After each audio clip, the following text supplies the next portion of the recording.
podcast berhikmah.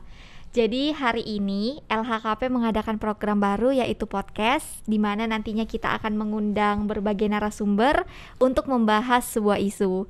Pada hari ini kami mengundang supervisor kami di Lembaga Hikmah Kebijakan Publik, yaitu Bapak David Effendi. Halo Bapak, selamat Halo, siang. Bella. Siang. Tapi padahal ini sudah sore ya Pak. Ya. Semangatnya masih siang. Iya benar-benar. Apa kabar Pak? Baik. Oke.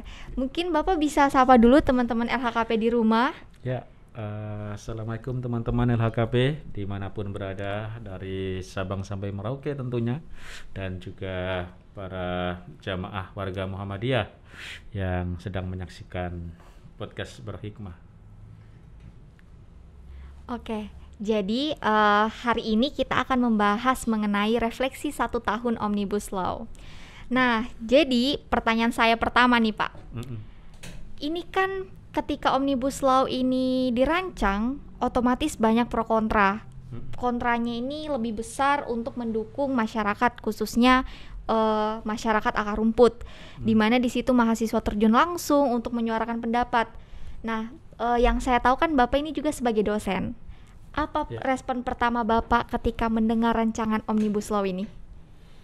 Ya, pertama kali dengar kayak apa ya? Kaget juga enggak, karena kadang-kadang sudah agak skeptis ya, karena selama ini produk-produknya itu sudah enggak terlalu banyak mempertimbangkan kepentingan publik, mempertimbangkan suara-suara masyarakat. Contohnya ya undang-undang revisi KPK, kan sebelumnya kan juga banyak tuh demonstrasi besar-besaran tuh di akhir tahun 2019 ya. Iya benar. Tapi ya sepertinya nggak ada persoalan, maksudnya DPR tetap aja bersama eksekutif ya, dalam hal ini presiden, tetap aja dia mengesahkan revisi undang-undang KPK yang intinya ya menjadikan wewenang KPK semakin terbatas. Jadi kalau ada rame-rame RUU Omnibus Law ya kadang-kadang sudah kayaknya nada-nada pemerintah nggak akan peduli deh dengan suara-suara publik kayak gitu deh. Tapi ini sih Pak yang menarik menurut saya sebagai mahasiswa. Jadi waktu itu ada demo kedua kalau nggak salah Omnibus Law waktu itu. Kemudian presiden kita mengeluarkan statement, jika kita tidak percaya dengan naskah akademik Omnibus Law silakan mengajukan banding ke MK. Tapi setelah itu tiba-tiba ada berita yang keluar kalau ternyata presiden melarang atau maksudnya memblok ajuan banding yang dilakukan oleh mahasiswa. Kira-kira itu seperti apa Pak? Bagaimana sebenarnya sistem pemerintahan kita ini? Ya, saya kira luar biasa ya daya kritis mahasiswa di Indonesia ini. Sebetulnya banyak tuh anak-anak muda yang sangat pintar ya, bisa membaca naskah akademik, bisa mengkritisi rancangan undang-undang dan sebagainya, tapi kadang-kadang potensi mereka itu sering sekali dianggap sebagai mahasiswa hanya bisa demo aja gitu kan. Padahal sebetulnya nih kalau kita mau belak-belakan, mau fair-fairan, banyak banget mahasiswa yang hebat yang menguasai teori struktur perundang-undangan dan macam-macam itu, termasuk dari aspek politik, aspek budaya, banyak sekali. Tapi kadang-kadang kan mahasiswa dianggap mahasiswa jangan hanya bisa demo gitu-gitu kan, terutama dari buzzer itu yang pertama. Kemudian kita juga sedang agak galau karena sistem demokrasi kita seolah-olah dibajak ya istilahnya ya oleh elit gitu ya, seolah-olah mereka lah yang paling layak disebut sebagai demokrat sejati, padahal prakteknya tidak mau menghargai kritik, tidak mau mendengarkan masukan dari masyarakat sipil. Sebetulnya itu bertolak belakang dengan nilai-nilai demokrasi itu sendiri. Dan DPR, yudikatif hari-hari ini, akhir-akhir ini ya kurang lebih 5 tahun terakhir seringkali ya selalu sepakat dengan apa maunya eksekutif, sehingga yang kita sebut sebagai praktek check and balances dalam negara sistem demokrasi itu semakin jauh panggang dari api ya. Iya, benar-benar. Karena ya DPR pokoknya oke, presiden mau ngapain oke, nanti MK juga yang notabene dipilih oleh presiden juga oke, KPK juga oke, akhirnya kita sudah nggak ada check and recheck ya, bahasanya itu nggak ada koreksi gitu, seolah-olah semuanya benar gitu ya. Itu sih masalahnya di demokrasi akhir-akhir ini. Kalau misalkan bahasa zaman anak sekarang itu begini Pak, kita hanya bisa memberikan suara, DPR yang menentukan. Ya, Jadi sebenarnya tergantung DPR. kita berdoa, DPR yang menentukan. Ya, benar. Kalau misalkan kita bicara mahasiswa nih Pak, saya mau menyinggung soal mahasiswa. Jadi waktu demo tuh kan biasanya ada tuh buzzer-buzzer yang sering berbicara, sudahlah mahasiswa nggak usah terlalu aktif, toh nanti kalau udah gabung di pemerintahan juga sama akan kok. jadi gitu, Dan ya. maksudnya ada beberapa mahasiswa yang terbukti seperti itu ya Pak. Nah kalau misalkan Bapak kan waktu itu pernah menjadi mahasiswa. Dulu Bapak ketika ada kebijakan pemerintah yang tidak pro masyarakat, ikut aksi juga tidak? Ya, saya sering juga demo. Waktu itu saya punya pengalaman demo menolak kenaikan BBM, menolak, waktu itu pernah juga ya demo di Jakarta. Waktu aktif di Ikatan Pelajar Muhammadiyah itu kita menolak ujian nasional pada waktu itu. Rame-rame di depan istana presiden itu. Ya memang waktu itu kita merasakan ya, ketika kita sudah punya pengalaman ke sudut-sudut tanah air ya, ke Papua, ke ujung pelosok di Maluku, nggak mungkin sekali mereka itu kadang ketemu guru sebulan sekali di SD itu, tapi kalau diujikan dengan materi yang sama itu rasanya sangat aneh sih menurut saya. Jadi yang kita minta waktu itu ya harusnya ada perlakuan yang berbeda dong antara sekolah-sekolah yang berbeda-beda itu, sehingga tidak perlu dibuat ujian secara sama persis gitu seluruh Indonesia waktu itu ya. Iya. Tapi kalau saya mengatakan ya, saya memang belum pernah duduk di pemerintahan ya, tapi ya sebetulnya ada juga teman-teman mahasiswa yang ketika sudah bekerja masih punya idealisme juga banyak sih.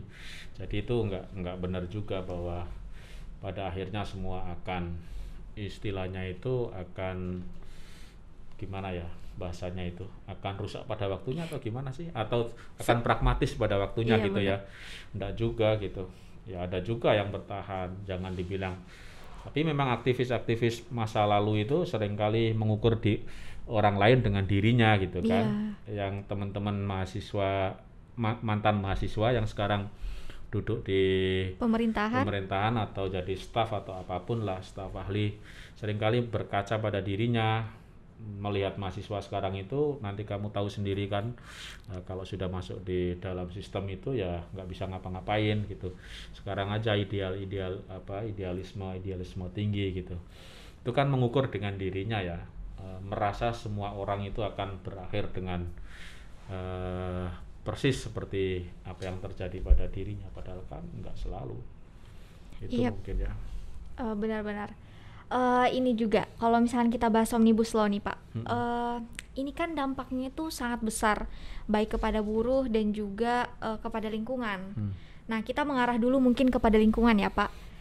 Di Kepulauan Seribu itu yang saya baca ada daerah di mana mereka arah geraknya itu dibatasi karena Omnibus Law ini, di mana sebenarnya mereka yang biasa aktivitasnya itu bernelayan atau membudidayakan hewan ternak itu tuh harus terbatas karena harus mementingkan juga industri dan wisata di sana, karena sudah ditetapkan sebagai sistem wisata nasional gitu ya Pak ya.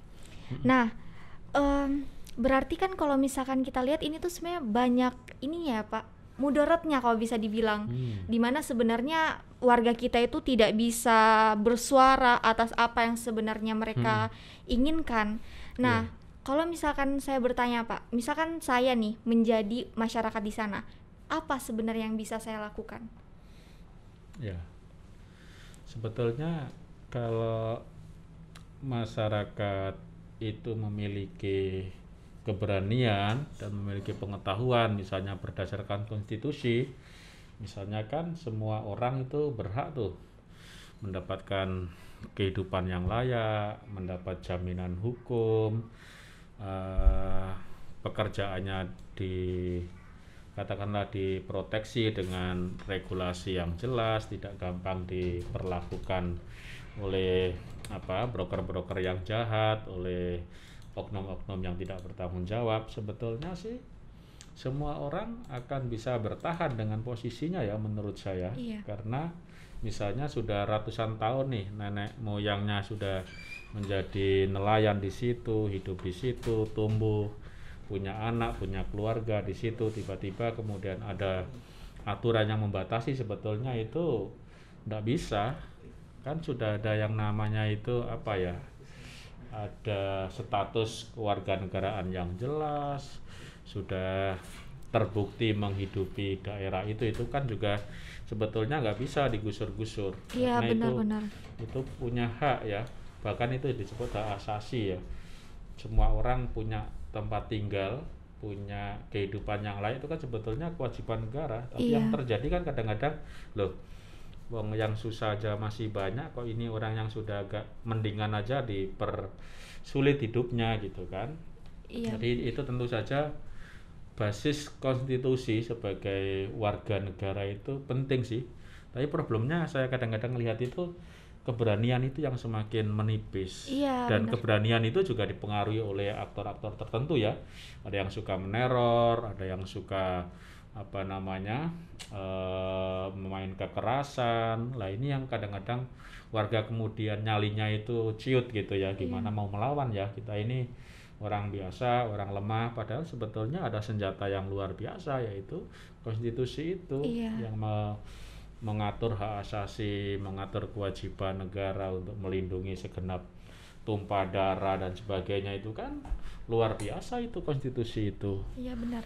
Dan lagi-lagi ini juga jadi ranah perjuangan mahasiswa ya Pak. Kalau misalkan saya nggak salah waktu itu di UM-nya pernah ketika datang Gubernur Jawa Tengah, Presma UM-nya mengajukan rapot merah. Di situ saya kayak, wih mantap banget nih mahasiswa UM-nya. Tapi di satu sisi saya juga lihat di Twitter banyak sekali buzzer-buzzer yang menyerang Presma UM-nya. Dimana kan sebenarnya di situ nggak ada yang salah. Toh kita juga maksudnya memperjuangkan hak rakyat gitu. Iya, betul.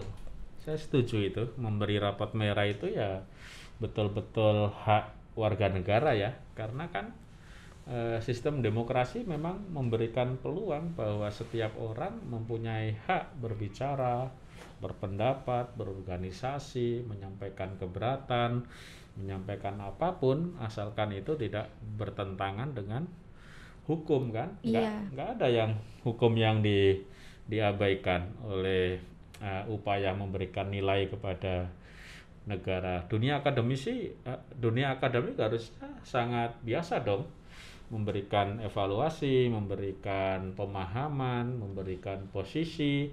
Misalnya demokrasi kita sedang tidak baik-baik saja, dibuktikan dengan banyaknya pelarangan-pelarangan ini itu, banyaknya kekerasan, banyaknya pembungkaman.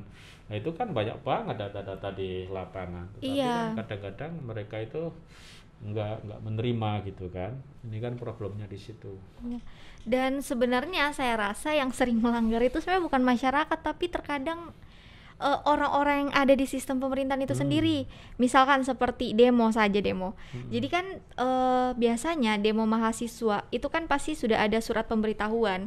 Dan saya kadang heran kalau misalkan masih ada teman-teman mahasiswa yang ditangkap kemudian tidak dipulangkan tapi malah disiksa. Di situ saya melihat sebenarnya nggak ada asas kemanusiaan sebenarnya di sana. Ya itu namanya tangan-tangan kekuasaan ya. Jadi penguasa yang secara formal itu sebetulnya tidak dengan tangannya langsung melakukan itu, tapi kan ada jejaring kekuasaannya itu. Nanti penguasa itu didukung partai itu punya preman, punya ini, punya itulah. Mereka lah yang merusak demokrasi. Misalnya waktu ada aksi di Malioboro waktu menolak Omnibus Law itu banyak banget preman-preman menangkap mahasiswa di gang-gang, dipukul gitu-gitu. Nah ini tangan-tangan kekuasaan. Kalau di elit di Jakarta mereka cuci tangan, oh itu bukan kami, itu oknum atau apapun alasannya gitu kan.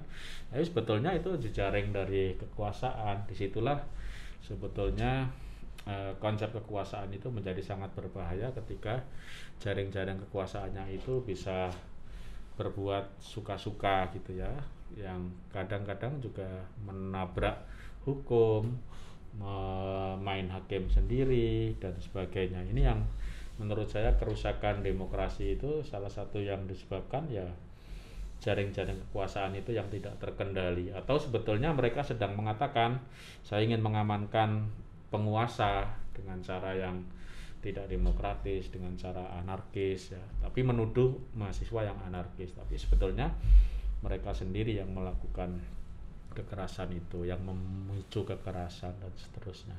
Iya benar Pak. Apalagi nih atas dampak Omnibus Law ini kan 2021 ini juga merupakan isu yang lagi dibahas sama LHKP yaitu deforestasi. Ini tentunya berdampak sangat buruk pada lingkungan di mana sebenarnya Presiden Joko Widodo ingin membuat food estate atau lumbung pangan begitu ya Pak. Yeah. Kira-kira sejauh mana sih Pak LHKP sudah mengkaji mengenai kebijakan ini? Ya, untuk ranah Omnibus Law kita sudah sikap Muhammadiyah secara umum, waktu itu ada LHKP, ada Majelis Hukum HAM, sebetulnya positioningnya itu kalau di level majelis kita menolak, MH juga menolak, tapi kalau di level Muhammadiyah secara Muhammadiyah Pusat atau PP Muhammadiyah itu kan meminta menunda pemberlakuan Omnibus Law yang dikirim langsung ke Istana Negara itu. Tapi itu pun juga tidak diindahkan ya, tidak dipakai untuk membuat perpu pengganti undang-undang. Waktu itu yang Jokowi punya kesempatan untuk menunda atau membatalkan, menunda. Kalau sudah disahkan berarti menunda memberlakukan itu dengan membuat perpu. Iya benar. Menangguhkan atau untuk membatalkan bisa. Presiden punya kuasa itu.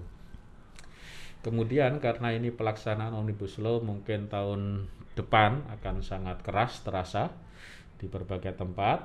Kita sedang merumuskan berbagai respon terkait dengan pemberlakuan Omnibus Law itu kan salah satunya kan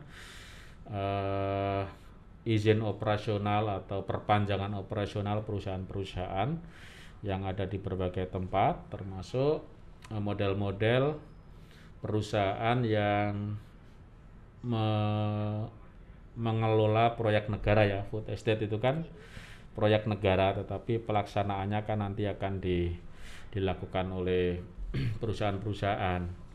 Ini yang akan menurut saya cukup mengerikan dampaknya, terutama juga peminggiran terhadap petani-petani semakin besar. Benar-benar Pak. Karena kalau sudah ada food estate, itu pun kalau berhasil ya. Iya. Kalau berhasil punya panen melimpah, itu artinya produk petani kecil, petani biasa akan semakin tenggelam di pasar karena sudah ada produk. Ini kayak mengganti yang kemarin impor, tapi sekarang dibikin food estate, itu sama aja. Nanti petani kecil ini tetap nggak punya daya saing ya, nggak punya nilai, nggak punya bargaining politik harga komoditas yang mereka punya karena sudah ada perusahaan yang memproduksi entah itu beras, entah itu apa ya dan sebagainya. Ini sebetulnya mengganti kediktatoran pasar impor menjadi kediktatoran pasar dalam negeri. Jadi kayak ya mungkin bahasa kasarnya mungkin loh ya, saya membayangkan itu food estate itu kalau berhasil. Tapi dulu juga sering gagal, yang pernah dimuat di dalam film Kinipan dan film Seksi Killer atau Kinipan ya. Iya. Itu kan ada itu food estate yang sudah gagal. Sekarang belum lama ini juga dilaporkan banyak sekali traktor-traktor nganggur, nggak bisa beroperasi karena entah nggak ada uangnya atau pusing juga. Itu sudah membabat hutan luas untuk pertanian, tapi pusing. Ya mungkin karena ada hujan, banjir dan lain-lain. Jadi gagal atau berhasil, food estate itu dua-duanya menyimpan persoalan. Iya. Kalau gagal berarti ya sudah hutan sudah hilang, tapi pangan tidak bisa diproduksi. Kalaupun pangan berhasil diproduksi, berarti daya saing petani-petani kecil semakin kecil, ya sehingga nanti petani itu nggak bisa menjual padinya, nggak bisa menjual produk pangannya karena nggak bisa bersaing harga. Jadi kalau saya bilang food estate itu ibaratnya dari impor ke food estate itu kayak keluar dari lubang buaya masuk mulut harimau gitu mungkin ya. Jadi masalahnya nggak di situ gitu loh, bukan di food estate-nya perkaranya itu. Harusnya kan yang diperkuatkan, belum lagi kerugian ekosistem ya, Iya, yang benar-benar. sudah rusak akibat peladangan atau pembukaan Lahan. dari hutan-hutan itu juga berkontribusi pada banjir, longsor dan macam-macam ya. Iya, benar, Pak. Jadi ini kayak mengundang bencana gitu ya. Food estate itu kayak mengundang bencana, baik bencana yang disebabkan oleh keseimbangan alam yang rusak maupun bencana bagi petani-petani yang di luar sistem pasar food estate itu. Petani yang kemarin masih bisa menjual sisa produksinya karena melimpah, mungkin bisa jual ke pasar, bisa untuk menyekolahkan anaknya, bisa untuk menghidupi keluarga. Tapi kalau sudah ada food estate besar-besaran, tentu saja harga betul-betul, sekarang aja harga nggak dikendalikan oleh petani juga kan. Iya, benar. Ini menurutku persoalan serius. Jadi LHKP masih menyiapkan kajian dalam waktu dekat ini, sudah ada rencana untuk memberikan sikap atau solusi ya bagi beberapa perkembangan tentang pembangunan di Indonesia, mulai dari bendungan raksasa, infrastruktur bandara-bandara yang banyak yang mangkrak kan. Iya, benar, Ada Pak. bandaranya tapi nggak ada penerbangannya, misalnya di Bandung kayaknya ada juga ya kalau nggak salah ya. Bukan Bandung, Jawa Barat ya, Iya, Majalengka. Majalengka, dan masih banyak juga bandara-bandara yang sedang ongoing, tapi ya gitu, nggak jelas orientasi pembangunannya. Kemudian ada apalagi sawit ya, ada sawitisasi, ada food estate yang perlu direspon ya, yang terkait dengan Omnibus Law nanti terkait juga dengan perburuhannya ya, Iya, karyawannya atau pekerjanya nanti, terus izin yang tanpa AMDAL nanti, terus kewenangan pusat lebih besar. Sekarang pemda hanya ngikut ya, di daerah itu nggak punya kesempatan untuk menolak perusahaan ABC karena membahayakan warga, membahayakan kesehatan. Besok tahun 2022 akan terasa sekali persoalan itu, karena ini kan baru mau jalan ya. Iya. Baru mau jalan Omnibus Law-nya, tapi ada banyak sekali titik-titik krusial atau kritis yang perlu kita respon. Sebenarnya kalau misalkan kita bahas food estate ya Pak, kalau misalkan terkait pangan, saya rasa sebenarnya walaupun program ini tidak ada, kita tuh sebenarnya bisa untuk memberdayakan petani. Jadi maksudnya, Setuju saya. iya, jadi maksudnya selain untuk mensejahterakan masyarakat juga sebagai bentuk pemulihan ekonomi nasional. Karena Ya. kan kita juga bisa lihat sendiri, sebelum adanya program food estate, masifnya pembangunan, banyak banget sawah-sawah di khususnya Yogyakarta yang saya lihat. Banyak banget sawah-sawah yang lahannya itu beralih fungsi menjadi jalan. Menjadi bangunan komersil, menjadi perumahan. Iya, ada benar. juga banyak sih. Tapi yang saya catat itu Pak Jokowi itu salah satu dalih food estate itu kan karena pandemi, karena ada dugaan krisis pangan. Iya. Sebetulnya responnya ini yang agak, kalau kekhawatiran itu saya sih setuju aja ya. Tetapi opsi kebijakannya yang mungkin tidak pas. Iya, benar. Sebetulnya selama pandemi ini pasokan pangan di desa-desa sebetulnya relatif, menurut saya sih ya, dan menurut beberapa data yang saya baca itu yang ada di film watchdog juga ya Iya. tentang pandemi dan krisis pangan kalau nggak salah itu. Sebetulnya kalau digarap dengan sungguh-sungguh masih aman pasokan tanah. Maksudnya tanpa food estate optionnya. Iya. Optionnya ya memperkuat pertanian, memfasilitasi kalau mereka kesulitan bibit ya didatangkan bibit-bibitnya, disubsidi. Kesulitan apa yang biasanya kalau pupuk mungkin juga sebetulnya bisa mulai dibangun model-model bukan pabrik besar ya skala madya aja ya. Iya. Misalnya yang bisa menyediakan pupuk-pupuk non kimia yang itu bisa diproduksi dari peternakan dan sebagainya. Sebetulnya ekonomi sirkular yang ada ini belum begitu banyak digarap, tapi kok tiba-tiba food estate gitu. Kan kita sedang mikir nih bagaimana ekonomi sirkular Kabupaten Bantul punya kemampuan memproduksi padi sekian, nanti yang di mana di Gunung Kidul mungkin punya apa sirkular, maksudnya level provinsi bisa, level kabupaten bisa memutar misalnya pupuk dari peternakannya dan sebagainya. Kok tiba-tiba food estate itu kan kayak melenyapkan imajinasi gitu. Kita ini baru pengen memberdayakan petani kok tiba-tiba lonjakannya kok food estate jawabannya. Jadi kayak dari ngurus petani ke ngurus perusahaan kan. Food estate itu jangan saya sering bilang itu food estate itu adalah pertanian tanpa petani. Kan perusahaan. Iya.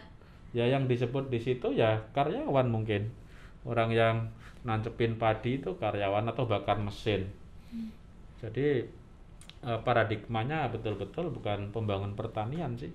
Itu logikanya pabrik. Iya. Itu kayaknya ini Pak, biar terdengar lebih lebih ramah kepada masyarakat, jadi disebutnya petani gitu. Tapi ya notabene mereka akan menjadi karyawan statusnya. Iya benar. Bukan petani. Kalau petani itu kan ya ada kebudayaannya. Iya. Ada misalnya kapan musim panen nih, ada rembukan dengan warga kita tanggal berapa mulai menanam padi atau komoditas lain misalnya. Tapi kalau food estate ya enggak ada kalender kebudayaan itu. Yang penting ya Tanam. Ya nanam, ngejar untung atau ngejar produk gitu. Kemudian memberi pupuk sesuka-sukanya tanpa memperhatikan ekosistem bahwa tanah itu kalau semakin sering dikasih pupuk kimia juga akan tandus gitu ya, Iya, akan benar. rusak misalnya.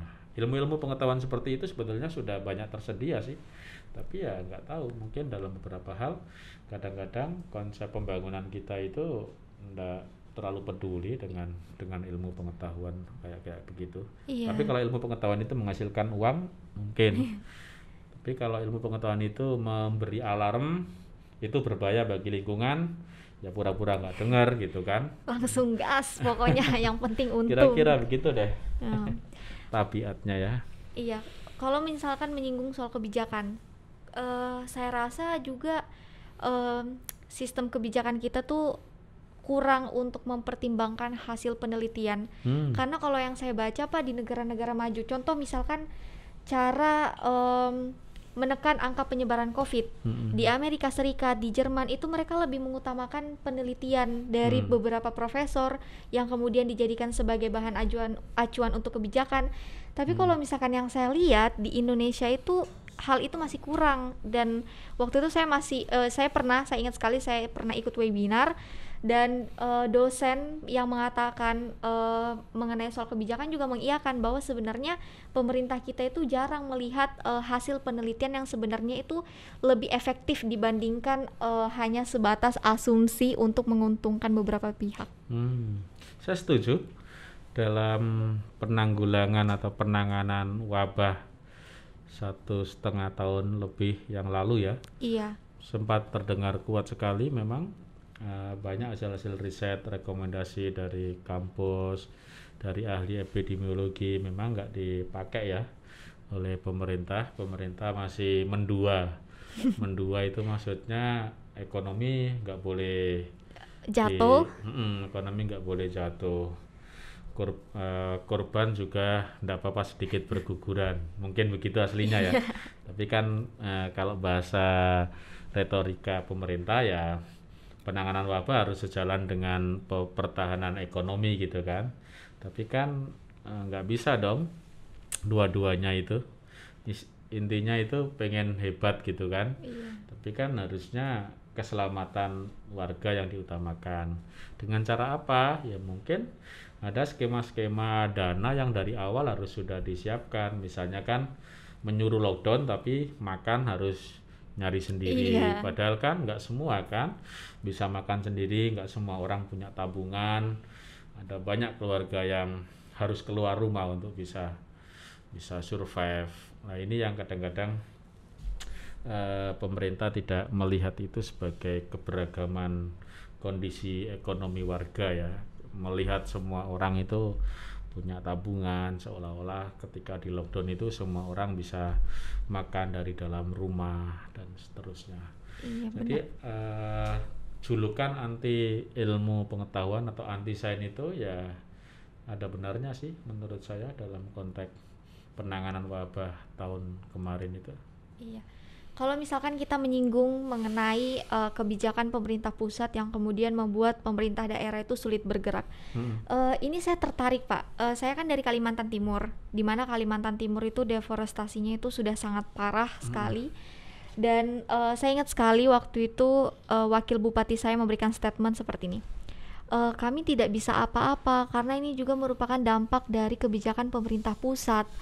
Nah, yang ingin saya tanyakan Pak, apakah sebenarnya tidak pemerintah daerah itu bisa mengeluarkan sebuah kebijakan untuk merespon terkait kebijakan pemerintah pusat khususnya Omnibus Law? Karena kan maksudnya yang kita lihat, kalau misalkan Bapak juga tadi sudah mengatakan bahwa sudah menonton film Sexy Killer, di mana sebenarnya lahan dibuka seluas-luasnya, di mana pertambangan dijalankan seluas-luasnya, dan maksudnya itu tidak ada pertimbangan AMDAL sama sekali di sana.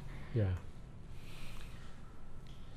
Yang jelas Undang-Undang Cipta Kerja ini salah satu tendensinya adalah menarik kewenangan daerah ke pusat. Kemudian hal ini sejalan dengan Undang-Undang Minerba ya. Undang-Undang Minerba itu disahkan beberapa waktu pandemi juga, dan itu sangat cepat. Iya.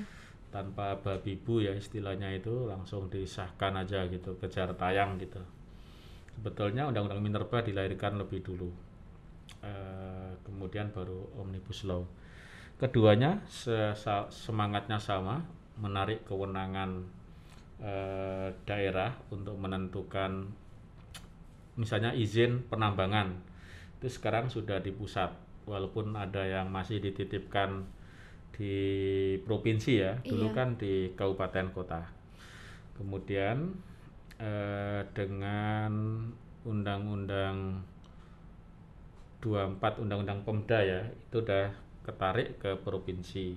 Dengan Omnibus Law dan Undang-Undang Minerba ketarik ke pusat, sehingga sekarang itu kalau ada masyarakat keberatan ada penambangan, sekarang lari ke kabupaten, dilempar ke provinsi, lari ke provinsi, dilempar ke Jakarta. Sudah pusing ke Jakarta kapan, bagaimana, akhirnya masalah tidak selesai. Contohnya ya tambang pasir di Jomboran, di Kaliprogo, di Jogja. Kebetulan saya ikut ke lokasi, ketemu mereka juga pernah ke kantor PP Muhammadiyah rame-rame untuk mengadukan nasibnya yang dilempar-lempar demi hanya untuk minta informasi siapa pemilik tambang. Sampai sekarang nggak ketemu gitu ya. Ternyata mungkin yang punya tambang ada di Jakarta juga, kantornya juga di sini ditutup terus, jadi misterius. Tapi ratusan truknya beroperasi setiap hari, tapi siapa pemiliknya misterius. Ini memang luar biasa. Ini di Jawa ya. Iya Pak. Kita bayangkan di luar Jawa mungkin jauh lebih misterius. Ini di Jawa, di Jogja yang kecil aja udah bisa seperti itu, sulitnya mencari informasi yang benar tentang siapa pemilik perusahaan yang mengeruk pasir itu. Iya benar. Jadi ini satu persoalan. Kembali ke spirit sentralisasi atau resentralisasi ya. Ini sebetulnya mengancam banyak hal ya. Mengancam konsep demokrasi dengan sistem desentralisasi. Kemudian nanti partisipasi daerah, nanti mungkin ada daerah yang ketidakpuasan daerah akan muncul lagi pada sama seperti zaman Orde Baru. Daerah tidak puas, ingin merdeka, ingin paling nggak Kaltim itu pernah ya, ingin status keistimewaan kan pernah juga. Iya, pernah. Riau dan Kalimantan Timur. Saya nggak tahu ke depannya. Tapi problemnya kepala daerah itu kan terperangkap juga dengan partai politik yang notabene partai politik itu juga ada di pusat. Apa namanya? Kewenangannya itu pengambil kebijakannya itu kan DPP. Sehingga sekelas kepala daerah, gubernur, bupati, wali kota sebetulnya juga nggak berdaya untuk mengatakan tidak pada kebijakan pusat karena mereka juga diikat oleh kesetiaan pada partai politik yang itu berpusat juga di Jakarta. Jadi ini kayak perangkap gitu ya. Betulnya ya gitu, maka statementnya yang di kepala daerah ketika terdesak ya kita nggak bisa berbuat banyak karena ini kewenangan pusat. Bahasanya template-nya kayak gitu di mana-mana. Ini saya khawatir ya dengan situasi yang semakin memburuk secara politik, secara dalam bidang demokrasinya.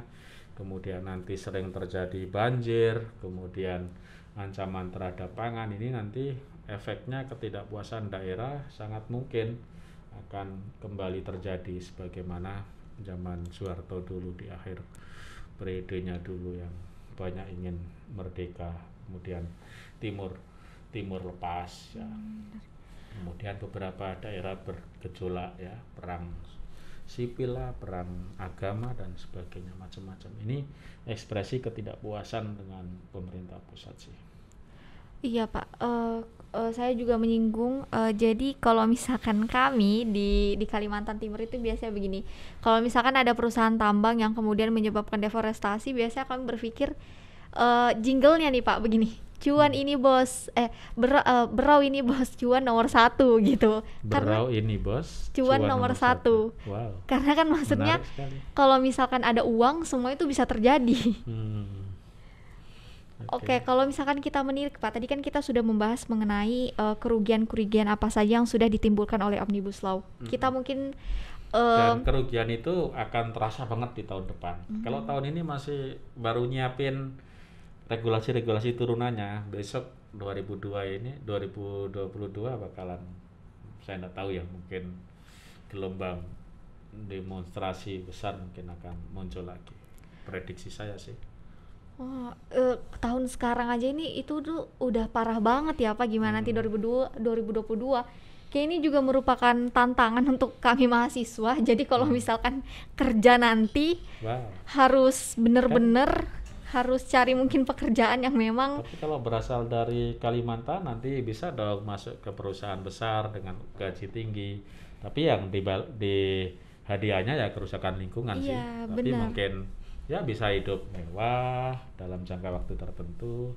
Aku ngelihat beberapa potret ini ya, saya baca beberapa artikel ya tentang keluarga ex pegawai tambang ya yang di PHK atau apalah.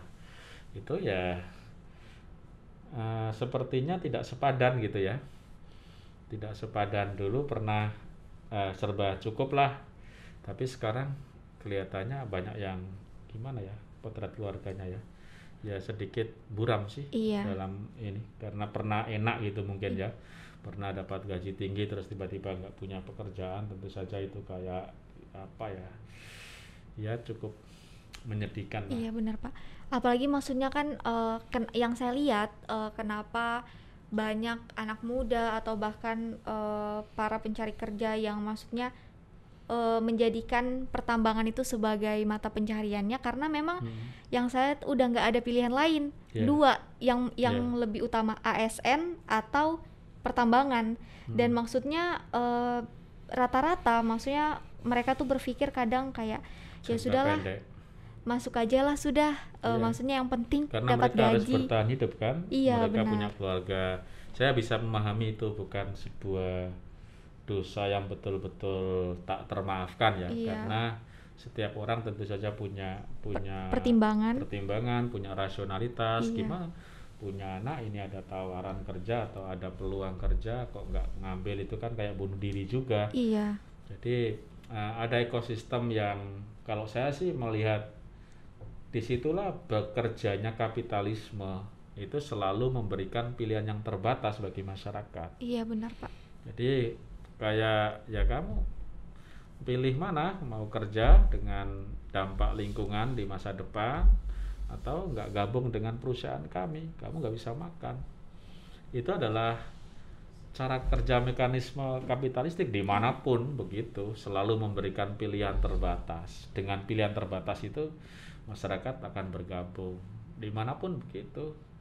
Yang itu juga kadang-kadang menimbulkan banyak permasalahan sosial ya. Iya. Karena kadang-kadang ada kelompok yang tidak setuju dengan perusahaan itu berdiri, kemudian tidak bergabung di perusahaan, terus hidupnya ya ala kadarnya. Ada kelompok masyarakat tertentu memilih bergabung mungkin dalam jangka waktu tertentu sebelum tambang itu bubar ya, Iya. atau ganti lokasi, ya punya prestis, bisa beli kendaraan, bisa beli rumah, tapi itu pun temporer gitu, karena tambang itu nggak bisa selamanya.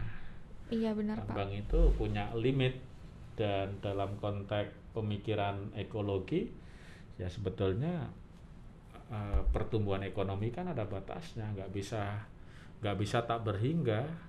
Bumi ini hanya satu, itu kan sebetulnya.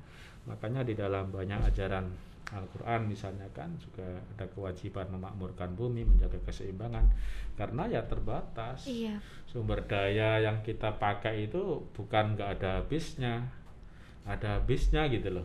Iya, Nah benar. ini yang tidak pernah masuk ke dalam logika kapital. Perusahaan-perusahaan yang ingin mengeruk uang sebanyak-banyaknya itu ya logikanya bukan begitu. Logikanya ya ekspansi, memperbesar laba, memperluas cakupan bisnis, jangkauan konsumen, gitu-gitu kan logikanya. Jadi seolah-olah dunia itu nggak ada batasnya. Iya, kalau misalkan saya juga pernah lihat di dalam Al-Quran, tidak akan rusaknya bumi ini sebenarnya juga disebabkan oleh tangan-tangan manusia ya, Pak. Betul sekali itu. Iya. Itu sebetulnya sebuah peringatan. Iya, benar. Betapa manusia juga punya kontribusi yang sangat harus diwaspadai terhadap gejala kerusakan-kerusakan itu. Kalau misalkan kita kembali ke buruh nih, Pak. Jadi kan mengenai Omnibus Law ini jam kerja buruh itu kan ditambah ya. Jadi maksudnya lebih lama. Tapi yang saya baca di beberapa artikel sebenarnya ketika penambahan jam kerja ini sebenarnya juga bukan sebagai bentuk eksploitasi, tapi karena buruh itu juga dibayar. Nah, kalau misalkan Bapak sebagai dosen dan juga sebagai pengurus LHKP melihat perbandingan ini tuh seperti apa, Pak? Iya. Kalau kita berkaca kepada kesejahteraan ya buruh selama ini kan sebagian besar buruh mungkin masih di bawah standar ya, walaupun kemarin ada pernyataan kontroversi juga ya dari Menteri Tenaga Kerja ya. Iya, benar-benar. Bahwa upah di Indonesia ini sudah tinggi atau sudah lebih tinggi, padahal setelah kita cari fakta-fakta di Asia Tenggara saja Indonesia itu kalau tidak salah nomor 5, mungkin di atasnya Timur Leste mungkin, tapi ya sudah agak bawah gitu kan berapa anggota Asia Tenggara itu. Ya, itu datanya ada itu. Kemudian kalau soal jam kerja sebetulnya kan kalau kita harus baca secara menyeluruh ya, ada kebijakan cuti, ada apalagi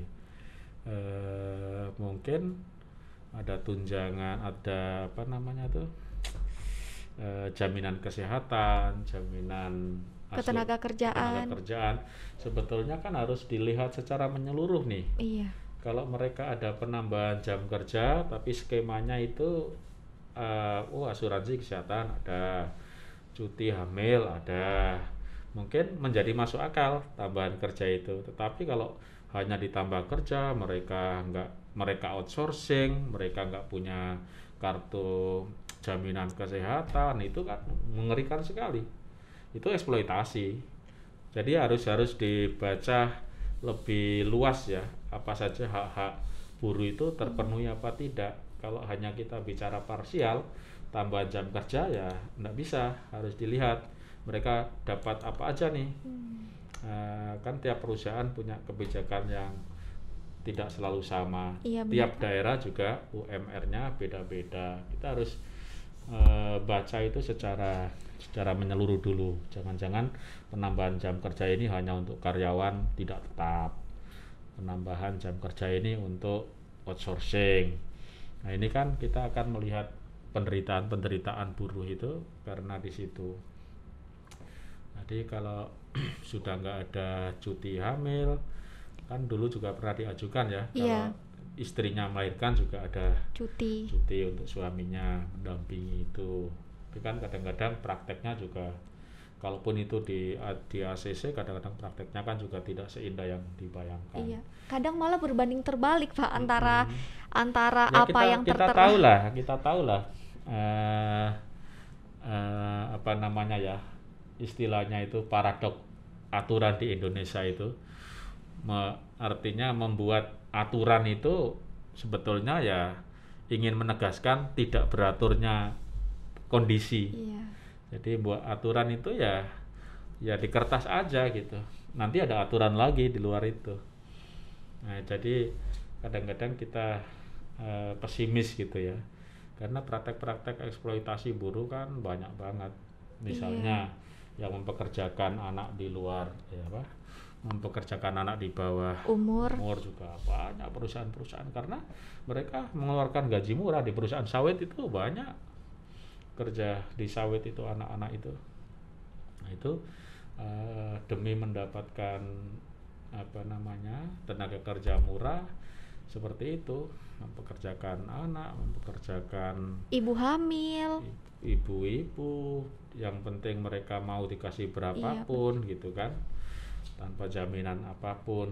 Kerja di sawit itu ngeri juga. Jadi bukan hanya jangan sampai kita konsentrasi isu perburuan itu hanya di perkotaan ya. Iya. Perburuan di tempat-tempat lain yang jauh dari jangkauan organisasi advokasi buruh mungkin juga tidak pernah terberitakan itu, yang kerja di sawit, kerja di hutan-hutan itu. Ya benar Pak, apalagi kayaknya seperti yang kita lihat sebenarnya bisa dibilang negara ini adalah perampok yang terorganisir. Wow. Karena maksudnya semua terorganisir, mulai dari merampok hak Kalau rakyat. kita melihat peta korupsi, ada benarnya pernyataan perampok yang terorganisir. Ya, menurutku sah-sah saja istilah itu, dengan catatan kita sedang tidak setuju dengan itu kan. Iya. Kita sedang ingin meminta pengelolaan negara ini lebih baik daripada yang sudah-sudah, yang banyak terjadi kasus korupsi, banyak nepotisme dan lain-lain. Sebetulnya itu adalah edukasi ya, membangun kesadaran bahwa negara kita ini ya sangat gampang dikorupsi, kebijakannya, anggarannya masih sangat-sangat terbuka lebar ya. Di masa pandemi aja bisa korupsi, apalagi di luar pandemi. Dan maksudnya itu parah ya. Iya. Dan rata-rata yang saya herannya orang-orang yang mengkorupsi uang negara ini kadang gimana ya Pak, bisa dibilang bahasa kasarnya itu kadang tidak malu gitu meminta keringanan hukuman yang baru-baru ini terjadi. Yang menteri kita betul ya, ada bupati yang nggak mau di OTT, ada yang sok-sok memperjuangkan jaksa dan yang nggak boleh di OTT, aneh-aneh aja sih. Ya. Lucu-lucu. Selain ini juga, selain selain menteri yang mengkorupsi, ada juga menteri yang kadang yang seperti Bapak bilang yang seharusnya mereka sebenarnya harus memperjuangkan kepentingan bersama tapi malah memperjuangkan kepentingan sepihak, kayak mungkin Bapak sudah baca yang ramai waktu itu Menteri Lingkungan Hidup yang pembangunan di era Jokowi Yeah. tidak boleh berhenti. Yes, ya itu kayaknya alam bawah sadarnya memang sedang ingin deforestasi sepertinya sih ya. Mungkin dia juga nggak memperkirakan dampak Twitternya sebegitu hebat ya. Tapi itu mungkin alam bawah sadarnya sedang punya agenda deforestasi sih. Oh, jadi ceritanya ketika dia Tapi nge-tweet itu baper banget sih ibunya. Bu Menteri yang baper katanya begitu. Mungkin kita ini sampai jam berapa podcastnya? ini sebenarnya sudah mau ditutup. Oke, Oke. jadi baik sebelum kita tutup, sebenarnya kira-kira closing statement ya Pak, yang saya ingin tanyakan sebagai generasi muda khususnya saya dan teman-teman nih sebagai mahasiswa, apa sebenarnya yang harus kami persiapkan untuk menghadapi dampak Omnibus Law ini? Ya. Saya tidak berpretensi bahwa semua mahasiswa akan berakhir sebagai karyawan ya, atau sebagai bahasa kasarnya itu sebagai apa ya, bukan kuli ya, apa yang lebih halus ya, ya tenaga kerja lah. Tenaga kerja. Tapi saya juga berharap dari sekian banyak mahasiswa di seluruh Indonesia juga memunculkan model-model manusia yang inovatif, bisa menciptakan ruang aktualisasi dan tidak berakhir sebagai orang yang hanya menjadi mesin dari perusahaan atau mesin birokrasi.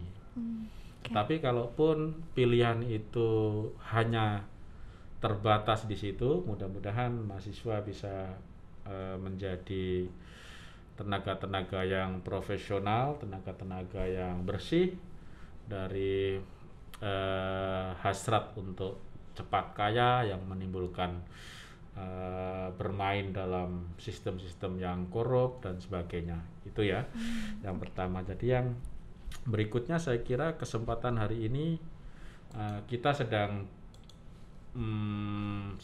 bermain puzzle nih, benar nggak?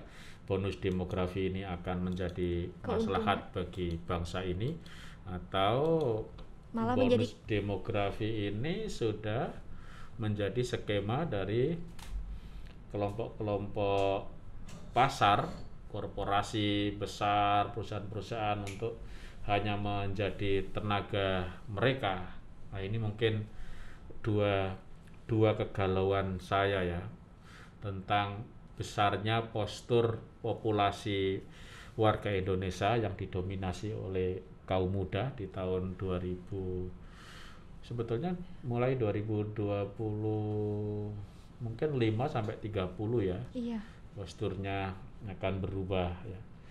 Ada yang bilang 2040 ya? Iya. 2040 ya bonus demografinya. Tapi sebetulnya sebelum itu kayaknya sudah semakin besar. Tapi harapannya sekarang yang masih belajar harus bisa mengambil pelajaran dari kesalahan-kesalahan tata kelola negara yang sudah terjadi dan bisa menjadi, kalau masih memungkinkan, mengupayakan perbaikan-perbaikan secepat mungkin. Karena kalau generasi bonus demografi ini gagal mengendalikan perubahan dan perbaikan untuk tata kelola kesejahteraan di Indonesia, maka dampaknya akan lebih panjang lagi, butuh satu generasi lagi, mungkin 100 tahun atau 80 tahun ke depan penderitaan itu akan terasa. Jadi ini kayak krusial gitu. Iya Pak. Apakah bonus demografi ini bisa memberikan keselamatan bagi kepentingan bangsa Indonesia, atau sudah dibajak atau sudah di bawah desain oleh kelompok-kelompok korporasi yang atau politik yang selama ini sudah terbukti melakukan istilahnya itu salah kelola gitu ya di dalam mendistribusikan kesejahteraan. Saya bilang salah kelola ya memang kenyataannya gap antara orang kaya, the have and the have not di Indonesia ini mengerikan, luar biasa. Ada yang kayanya sampai sundul langit, tapi ada yang miskinnya mengerikan sekali. Ini sebetulnya postur negara yang tidak ideal. Ketika gap antara kelompok kaya dan yang miskin itu terlalu besar. Saya kira itu tantangan bagi mahasiswa untuk ya punya niat untuk bisa menjadi agen-agen perbaikan di masa yang tidak lama lagi. Oke, baik Pak. Terima kasih. Terima kasih. Terima Oke. kasih Pak sudah mau diundang di podcast Sama-sama, LHKP terima ini. kasih. Terima kasih untuk Iya. teman-teman yang sudah mendengar. Sampai jumpa kembali di podcast LHKP episode kedua.